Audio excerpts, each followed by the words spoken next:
नमस्कार दर्शक बंधु मु शिव प्रसाद टेच इन ओडिया चैनल को आपण मानक स्वागत।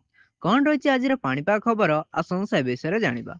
यदि प्रथम थर पर आम चैनल को विजिट करथिबे तारे आम चैनल को सब्सक्राइब करि नियंतु, जा फल प्रत्येक दिन पाणीपाग खबर आपण सर्वप्रथमे जानि परिबे।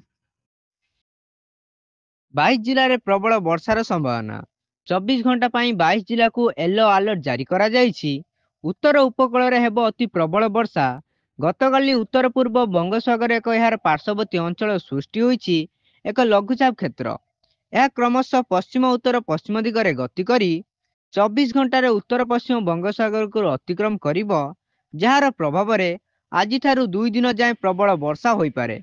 लघुचाप प्रभाव में राज्यर विभिन्न स्थान में प्रबलରୁ अति प्रबल वर्षा नहीं आकलन करिछि पाणीपाग विज्ञान केन्द्र। किछि स्थान में मध्यम धरण वर्षा मध्य होई पारे। बिजुली घड़घड़ी सांगू 30 रु 40 किमी बेगर पवन मध्य बोई पारे। मयूरभंज केउंझर अति प्रबल वर्षा नहीं ऑरेंज अलर्ट जारी करा जायथिबा बेले बालेश्वर भद्रक केन्द्रापड़ा जाजपुर जगतसिंहपुर ढेंकानाल कटक खोर्धा पुरी समेत नयगढ़ बौद्ध अनुगुल देवगढ़ कंधमाल गंजाम गजपति रायगढ़ नुआपड़ा नवरंगपुर कोरापुट मालकानगिरी रे प्रबल वर्षा हेबा नहीं सतर्कता जारी करा जायछि। आज दिन तमाम वर्षा हेब। सुंदरगढ़ संबलपुर मध्य अति प्रबल वर्षा नहीं ऑरेंज अलर्ट सह पश्चिम आभ्यंतरीण और दक्षिण में प्रबल वर्षा हेब।